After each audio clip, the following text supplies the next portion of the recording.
বন্ধুরা, আজকে আমি সম্পূর্ণ নিরামিষ গাটি কচুর এমন একটা রেসিপি নিয়ে চলে এসেছি। এই রেসিপিটা সম্পূর্ণ নিরামিষ হলেও মাছ মাংসের স্বাদকে কিন্তু হার মানাবে। এটা খেতে এতটাই সুন্দর হয়, শুধু গরম ভাতের সঙ্গে খেতে ভালো লাগে এমনটা নয়, রুটি দিয়েও খেতে কিন্তু ভীষণ ভালো লাগে। তাহলে চলুন দেরি না করে দেখে নেওয়া যাক সম্পূর্ণ নিরামিষ এই রেসিপিটা আমি কিভাবে বানাই। এটা বানানোর জন্য এখানে দেখুন আমি নিয়ে নিয়েছি গাটি কচু। এগুলোকে একটু বড় টুকরো করে কেটে নিয়েছি, কেটে ধুয়ে পরিষ্কার করে রেখেছি। আর নিয়েছি আলু। আলুগুলো একদম ছোট সাইজের ছিল, আমি দু টুকরো করে নিয়েছি। আলুর সাইজ যদি বড় হয় সেক্ষেত্রে আপনারা 4 টুকরো করে কেটে নিতে পারেন। আলুগুলো আমি জলে ভিজিয়ে রেখেছি, তবে গাটি কচু কিন্তু একেবারেই জলে ভিজিয়ে রাখবেন না, ধুয়ে তুলে নেবেন। এখানে একটা কড়াইয়ের মধ্যে দিয়ে দিলাম কিছুটা সর্ষের তেল। তেলটা যখন গরম হয়ে যাবে তখন প্রথমেই দিয়ে দিচ্ছি দেখুন আলুগুলো, আর এর সঙ্গে একসঙ্গেই দিয়ে দিচ্ছি গাটি কচুগুলো। দিয়ে দিচ্ছি লবণ আর হলুদ।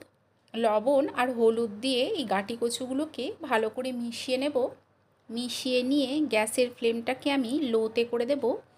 লোতে করে দিয়ে এগুলোকে হতে দেব। যতক্ষণ এগুলো হচ্ছে ততক্ষণ অন্যদিকে আমি একটা মশলা তৈরি করে নেব। তার জন্য একটা মিক্সির জারের মধ্যে দিয়ে দিলাম 1 ইঞ্চির মতো আদা, 4টে কাঁচা লঙ্কা, দিয়ে দিচ্ছি হাফ চামচেরও কম জিরে গুঁড়ো আর হলুদ গুঁড়ো, এর সঙ্গে দিয়ে দেব লঙ্কার গুঁড়ো। তবে ঝালটা আপনারা যতটা খেতে পছন্দ করেন ততটা দেবেন। লঙ্কার গুঁড়োটা কিন্তু আমি কাশ্মীরি লঙ্কার গুঁড়ো দিয়েছি একটা সুন্দর রঙের জন্য। এদিকে দেখুন আলুটা আর গাটি কচুটাও কিছুটা ভাজা হয়ে গেছে। গ্যাসের ফ্লেমটাকে লো টু মিডিয়ামে করে আরও কিছুক্ষণ আলুটা আর গাটি কচুটাকে ভেজে নেব। তবে খুব বেশি লাল কিংবা কড়া করে কিন্তু ভাজার প্রয়োজন নেই। দেখুন এগুলো আমার প্রায় ভাজা হয়ে গেছে। এখন এগুলোকে আমি তুলে নেব। সমস্ত গাটি কচু আর আলুটা তুলে নিয়ে ওই তেলেই আর অল্প তেল দিয়ে দিলাম। ফোড়নে দিলাম গোটা জিরে, সঙ্গে দিয়ে দিচ্ছি একটা তেজপাতা আমি ছিঁড়ে নিয়েছিলাম। জিরে আর তেজপাতাটাকে কিছুক্ষণ ভেজে নেব। ভেজে নিয়ে দিয়ে দিলাম তৈরি করে রাখা মশলাটা। মিক্সির বাটিটা ধুয়ে কিছুটা জল দিলাম, দিয়ে খুব ভালো করে মিশিয়ে নিচ্ছি। গ্যাসের ফ্লেমটাকে লো টু মিডিয়ামে করে এটাকে অল্প কিছুক্ষণ কষিয়ে নিতে হবে। এই মশলাটাকে কিছুক্ষণ কষিয়ে নেব। কিছুক্ষণ কষিয়ে নেওয়ার পর আমি এতে দিয়ে দেব 1 চামচের মতো টক দই। আমি ভালো করে ফেটিয়ে রেখেছিলাম, তবে টক দইটা যেন একেবারে ঠান্ডা না হয়। ঠান্ডা হলে কি হয়, দইটা দেওয়ার সঙ্গে সঙ্গে কেটে যায়। চেষ্টা করবে নর্মাল টেম্পারেচারে রাখার। দইটা নর্মাল হয়ে গেলে কি হয়, আর দেওয়ার সঙ্গে সঙ্গে কেটে যায় না। দেখুন দইটা দিয়ে মিশিয়ে আরও কিছুক্ষণ আমি এই মশলাটাকে কষিয়ে নিচ্ছি। আর অল্প কিছুক্ষণ কষিয়ে নিয়ে এর মধ্যে দিয়ে দেব সমস্ত ভেজে রাখা আলু আর গাটি কচুটা।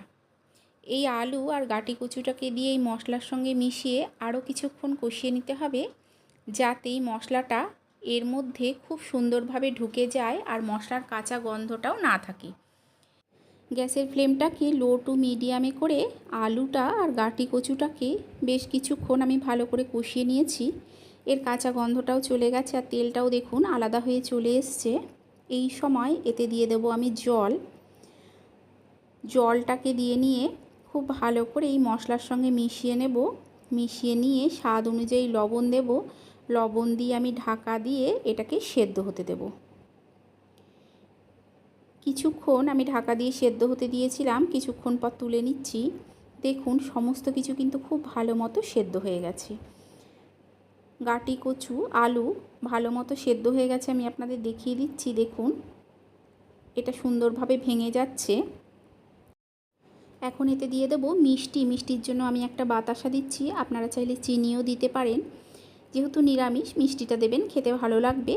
দেখুন মিষ্টিটা দিয়ে আর অল্প কিছুক্ষণ এটাকে ফুটিয়ে নিয়েছি। সব শেষে এর মধ্যে আমি দিয়ে দেব কিছুটা ঘি। আপনারা চাইলে গরম মশলাও দিতে পারেন। ঘি দিলে এর স্বাদটা কিন্তু অনেকটাই বেড়ে যায়। একটু মাখা মাখাই তৈরি হবে এই রেসিপিটা। দেখুন ঘিটা আমি দিয়ে দিচ্ছি। ঘি দিয়ে খুব ভালো করে মিশিয়ে নেব। ঘি দিয়ে ভালো করে মিশিয়ে নিলেই তৈরি হয়ে যাবে এই রেসিপি। আপনারা অবশ্যই একবার এইভাবে বানিয়ে খেয়ে দেখবেন, আশা করছি আপনাদেরও ভালো লাগবে। তাহলে চলুন আপনাদের সঙ্গে দেখা হচ্ছে আরও একটা নতুন ভিডিও নিয়ে।